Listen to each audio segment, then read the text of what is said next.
Udah lengkap kan? Kalian udah paham juga lah ya. Kalau belum paham, astagfirullahaladzim, aku sampai aus nih udah ngabis 330 ml air buat bikin konten video ini. Kalau misalnya masih belum paham juga, astagfirullahaladzim, nggak tahu lagi lah aku ya. Aku masih inget banget zaman dulu nih ya, zaman awal-awal aku baru belajar skincare yang notabene tuh udah 3 tahun lalu. Masalah kulitku itu dulu selalu warna kulitnya nggak rata alias belang. Terus kulitku itu kering dan makin kering kulit itu bikin kelihatan kusam, kucel, dekil, kumel.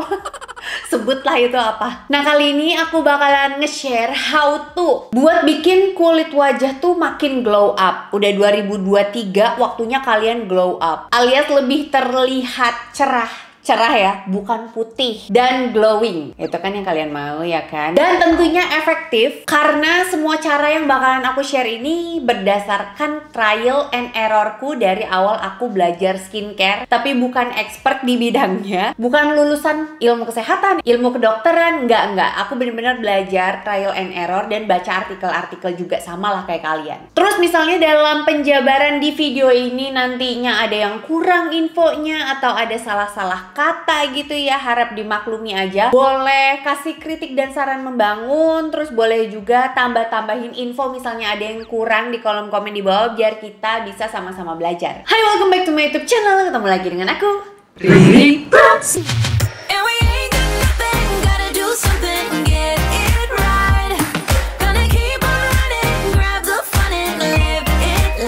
Kita langsung lanjut aja ke step by stepnya. Buat penggunaan skincare yang baik itu seperti apa sih? Biar manfaatnya juga bisa kita rasakan dengan maksimal. Tapi dicatat yang bakalan aku share ini lebih ke cara, metode, ataupun ingredients atau kandungannya. Aku nggak bakal menjabarkan merek karena sebenarnya mau brand apapun, mau skincare jenis apapun, yang terpenting itu paham caranya sama paham kandungan-kandungan yang tepat ataupun cocok untuk jenis kulit ataupun masalah kulit yang kalian hadapi gitu. Ini tuh udah 2023 ya, kayaknya ya nggak afdol kalau misalnya kalian nggak cari tahu dulu jenis kulit kalian. Sumpah, di zaman sekarang ini cari info tuh udah nggak sesulit zaman dulu ya kan. Jenis kulit ataupun tipe kulit itu yang paling gampangnya tuh ada 3: oily, kombinasi, atau dry skin. Oily itu lebih ke yang berminyak biasanya ya, kebanyakan orang yang acne prone skin itu biasanya cenderung oily, biasanya gitu. Kelihatan jelas tuh kayak lebih gampang komedo muncul, berjerawat, terus kayak kilang minyak gitu loh mukanya, lebih kayak papap gitu.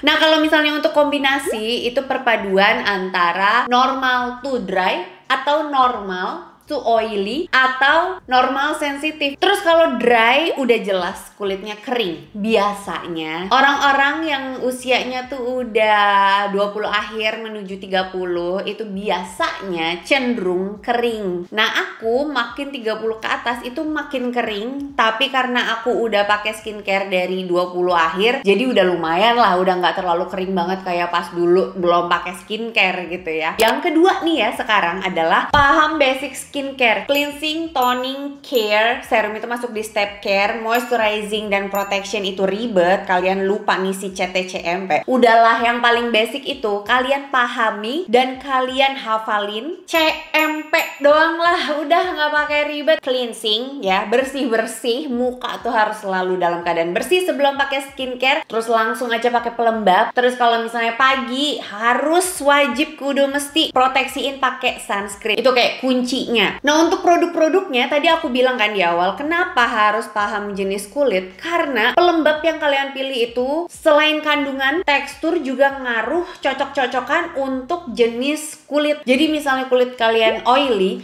untuk pelembab itu bagusnya pakai yang teksturnya ringan, yang gel atau lotion biar cepat terserap ke kulitnya. Nah, kalau misalnya kalian normal ataupun kombinasi gitu ya tinggal disesuaikan aja lah. Yang kalian suka lah, boleh gel lotion, lotion cream, itu bebas lah ya. Nah, kalau misalnya kulitnya kering, baiknya tuh pakai yang teksturnya lotion. Makin thick, makin padat teksturnya itu makin bagus. Kalau kulit kering itu justru baiknya pakai pelembab ya, yang enggak terlalu terlalu cepet nyerap ke kulit biar kelembapannya tetap terjaga gitu. Cara yang ketiga adalah cleansing. Cleansing itu juga dibagi pagi dan malam. Bahkan aku itu selalu double cleansing, pagi ataupun malam selalu double cleansing. Biasanya kalau pagi itu kan masih ada sisa skincare semalam, bangun tidur tuh aku langsung pakai micellar water yang non oil, yang bener-bener water gitu buat bersihin sisa skincare semalam dulu. Terus habis itu baru mandi. Nah mandi itu baru aku pakai facial wash, itu udah masuk ke double cleansing kan. Nah kalau malam itu biasanya kadang kan siang sore aku make upan ya, bersihin pakai oil infused micellar water untuk area-area kulit yang kena waterproof makeup kayak eyeliner, bibir, alis. Itu biasanya aku pakai oil infused micellar water. Untuk sisanya aku biasanya pakai cleansing balm buat meminimalisir kulitku iritasi. Mau kulit kalian kombinasi kering, itu beda-beda lagi tuh tekstur untuk pembersihnya. Biasanya yang kulitnya berminyak itu cocok pakai cleansing oil. Ada baiknya ya cuci muka tuh sering-sering pakai facial scrub gitu buat ngangkat sel kulit mati, jadi sekalian exfoliate gitu loh. Tapi kalau kulitnya kering, baiknya sih seminggu sekali aja. Pemilihan cleanser yang tepat itu sendiri juga banyak pakemnya. Dilihat dari kandungan pH-nya, ribet kan ya. Biasanya sih aku nyari cleanser yang pH-nya itu mirip-mirip sama kulit, 5,5 sampai 6,0. Tapi kalau misalnya nggak mau ribet, aku sih selalu cari kandungan yang aman-aman aja. Misalnya kayak ada hyaluronic acidnya, gliserin ataupun panthenol. Habis dipakai, at least rasanya tuh nggak yang kering ketarik gitu loh. Rasanya tuh masih lembab kayak biasa aja. Berarti itu cocok. Kalau misalnya rasanya kayak kering ketarik, ya berarti itu nggak cocok. Untuk step double cleansing itu baiknya buat kalian yang kulitnya berminyak itu wajib rutin double cleansing. Terus misalnya kalian suka pakai heavy makeup, makeup yang dempul, complexion lengkap, itu juga harus banget nggak nge-skip step double cleansing tiap abis beres makeupan, biar kulitnya nggak perjing, biar pori-pori bisa terus nafas, terus meminimalisir masalah muncul ke permukaan kulit lah. Disayang-sayang lah kulitnya pokoknya. Dan buat kalian yang banyak ngelakuin kegiatan outdoor, emang baiknya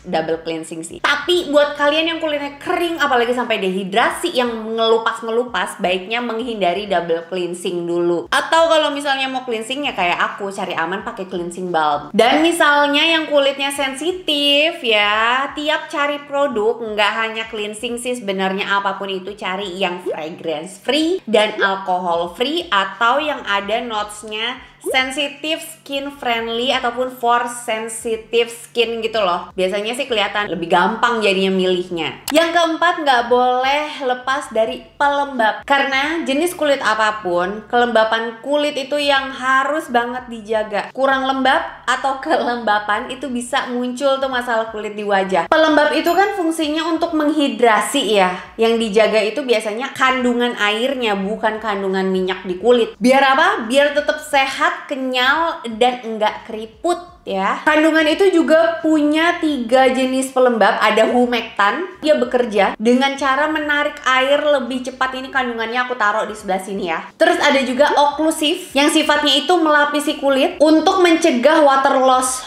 biar airnya nggak keluar, nggak bocor gitu ya dari kulit, buat ngejaga kelembapannya. Terus yang ketiga itu emollient, buat ngisi kekosongan kulit dan mencegah water loss itu tadi. Nah kalau oily, bagusnya cari pelembab itu yang ada kandungan humectan sama emollientnya. Kalau yang kulitnya kombinasi, bagusnya yang ada kandungan humectan dan emollientnya dan sedikit ada oklusifnya. Nah kalau dry skin butuh semuanya. Makin lengkap kandungannya dari ketiganya, itu makin bagus di kulit yang kering. Yang terakhir, proteksi ataupun sunscreen. Kan banyak tuh ya yang tanya ya, pemakaian sunscreen itu minimal SPF-nya berapa sih kak gitu. Kalau untuk daily ya, mau kena matahari ataupun enggak, menurutku SPF 30 udah lumayan lah. Kalau aku pakainya minimal SPF 50, karena SPF 30 di kulitku yang kering tuh kurang nendang gitu, kayak cepet banget nyerapnya. Kalau SPF 50 itu